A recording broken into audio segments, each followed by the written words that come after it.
నాగపాము పగ రహస్యం. పౌరాణిక కథల ప్రకారం నాగలు దివ్యమైన శక్తులతో ఉన్న జీవులు. వీరికి పునర్జన్మల చక్రం ఉంది. కొన్ని కథల్లో వీరు తమ పూర్వ జన్మలలో కలిసిన దోషాలు, అతి పాపాలను గుర్తించుకుంటారని చెప్తారు. దీని ఫలితం నాగపాము పగ, అంటే పూర్వజన్మల బాధ లేదా అసహ్యం స్ఫురణగా ఇప్పుడు ప్రత్యక్షంగా ప్రతీకారం తీర్చే శక్తి.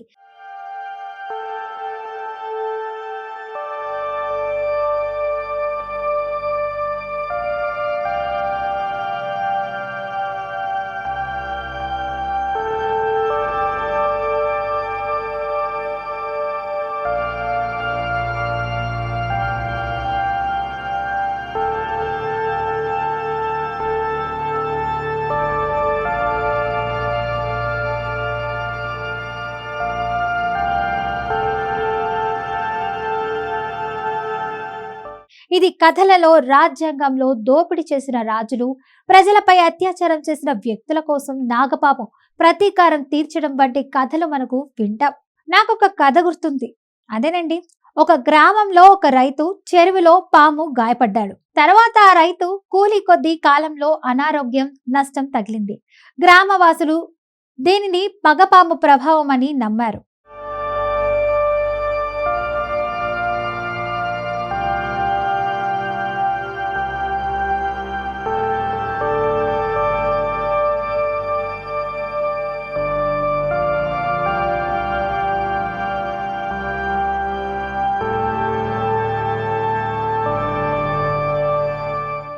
నాగపాములకు పగ రావడానికి ముఖ్య కారణాలు: తమ భూభాగానికి దాడి చేసినప్పుడు, పాముకు ఇష్టం లేని దాడి, హానికరమైన చేతులు, ఏకగ్రీవ హానికర చర్యలు అంటే ప్రజలకు నష్టం చేసినప్పుడు, పవిత్ర స్థలాలు, గుడులు, చెరువులు దెబ్బతీసినప్పుడు పగ అత్యంత తీవ్రమవుతుంది.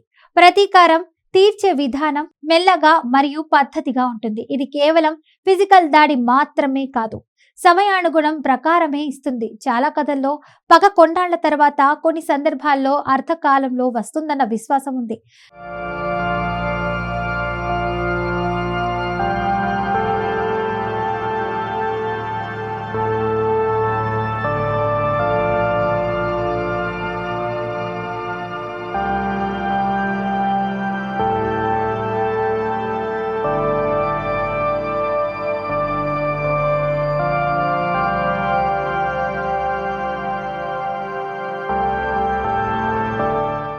ఇది తెలుసుకోవడానికి మనం శాస్త్రపరంగా చూడాలి.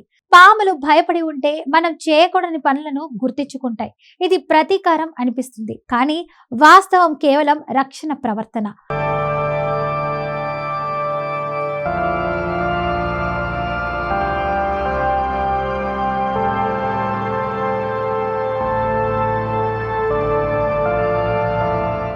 మహాభారతంలో సుప్రసిద్ధ నాగకన్య కథలు పూర్వ జన్మలలో చేసిన పాపం కోసం ప్రతీకారం తీర్చుకుంటారు. విశ్వం ప్రకారం కొన్నిసార్లు నాగుల దైవిక శక్తి కూడా చూపిస్తుంది. దోపిడీ, దొంగతనం, మోసం చేసిన వ్యక్తులపై మృత్యువును కలిగించేవి. జానపద కథల్లో గ్రామంలో పామును చంపితే గ్రామం నష్టం భోగిస్తుంది.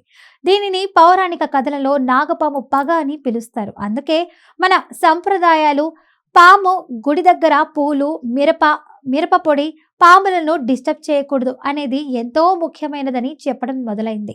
శాస్త్రం పరంగా చూస్తే పాములు పగ భావనను కలిగి ఉంటాం. వీటి ప్రవర్తన భయం, రక్షణ, ప్రదేశానికి జాగ్రత్త ఇలాంటివి. పాము పక్కన మనుషులు దూసుకెళ్తే అది తలదించుకొని వాడి మార్గాన్ని మార్చుతుంది, లేదా వాపింగ్ బైట్ ద్వారా రక్షిస్తుంది.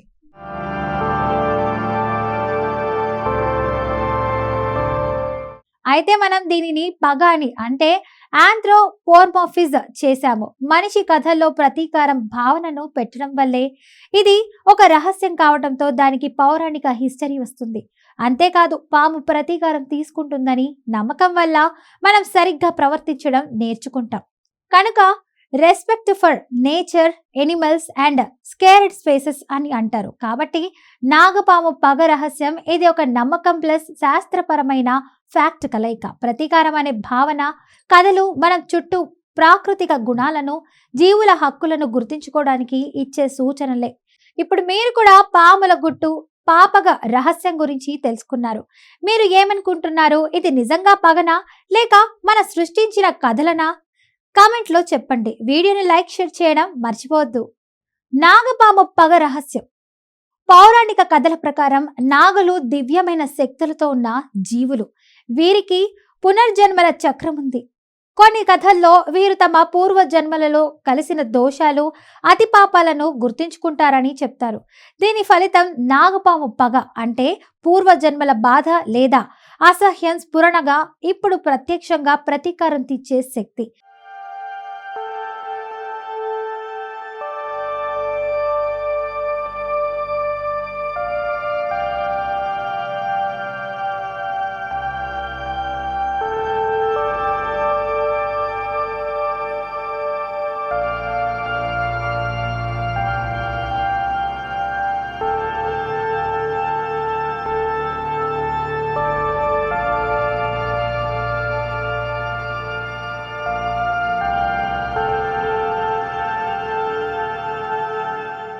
ఇది కథలలో రాజ్యాంగంలో దోపిడీ చేసిన రాజులు, ప్రజలపై అత్యాచారం చేసిన వ్యక్తుల కోసం నాగపాము ప్రతీకారం తీర్చడం వంటి కథలు మనకు వింటాం.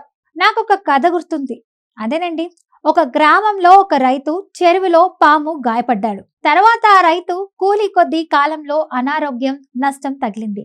గ్రామవాసులు దీనిని పగపాము ప్రభావం అని నమ్మారు.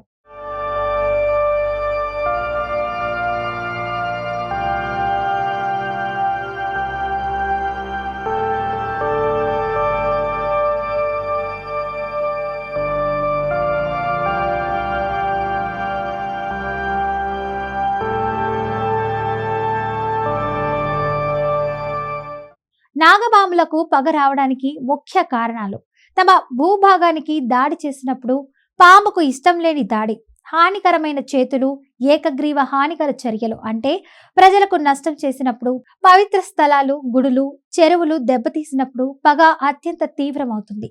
ప్రతీకారం తీర్చే విధానం మెల్లగా మరియు పద్ధతిగా ఉంటుంది. ఇది కేవలం ఫిజికల్ దాడి మాత్రమే కాదు, సమయానుగుణం ప్రకారమే ఇస్తుంది. చాలా కథల్లో పగ కొండాళ్ల తర్వాత, కొన్ని సందర్భాల్లో అర్ధకాలంలో వస్తుందన్న విశ్వాసం ఉంది.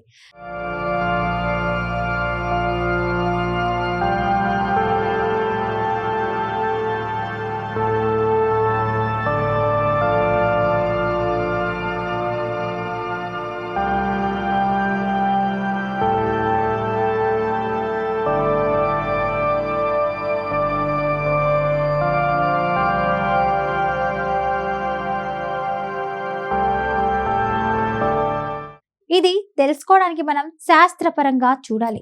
పాములు భయపడి ఉంటే మనం చేయకూడని పనులను గుర్తించుకుంటాయి. ఇది ప్రతీకారం అనిపిస్తుంది, కానీ వాస్తవం కేవలం రక్షణ ప్రవర్తన.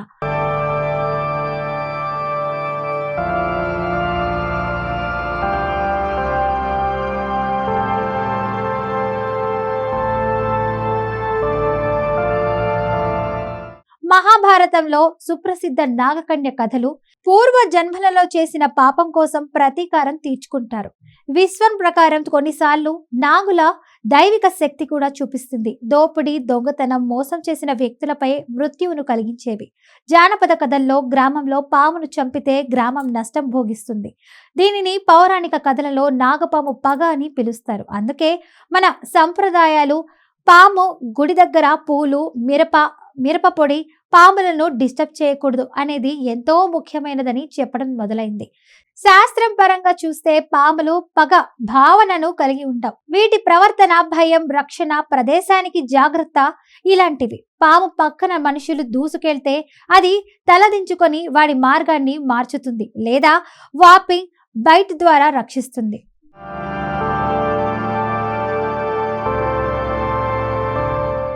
అయితే మనం దీనిని పగ అని, అంటే ఆంథ్రోపోర్మోఫిజ్ చేశాము. మనిషి కథల్లో ప్రతీకారం భావనను పెట్టడం వల్లే ఇది ఒక రహస్యం కావడంతో దానికి పౌరాణిక హిస్టరీ వస్తుంది.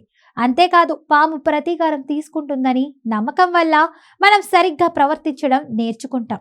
కనుక respect for nature, animals and scared spaces అని అంటారు. కాబట్టి నాగపాము పగ రహస్యం ఇది ఒక నమ్మకం ప్లస్ శాస్త్రపరమైన ఫ్యాక్ట్ కలయిక. ప్రతీకారం అనే భావన, కథలు మనం చుట్టూ ప్రాకృతిక గుణాలను, జీవుల హక్కులను గుర్తించుకోవడానికి ఇచ్చే సూచనలే. ఇప్పుడు మీరు కూడా పాముల గుట్టు, పాపగ రహస్యం గురించి తెలుసుకున్నారు. మీరు ఏమనుకుంటున్నారు? ఇది నిజంగా పగనా, లేక మన సృష్టించిన కథలనా? కామెంట్లో చెప్పండి. వీడియోని లైక్, షేర్ చేయడం మర్చిపోవద్దు.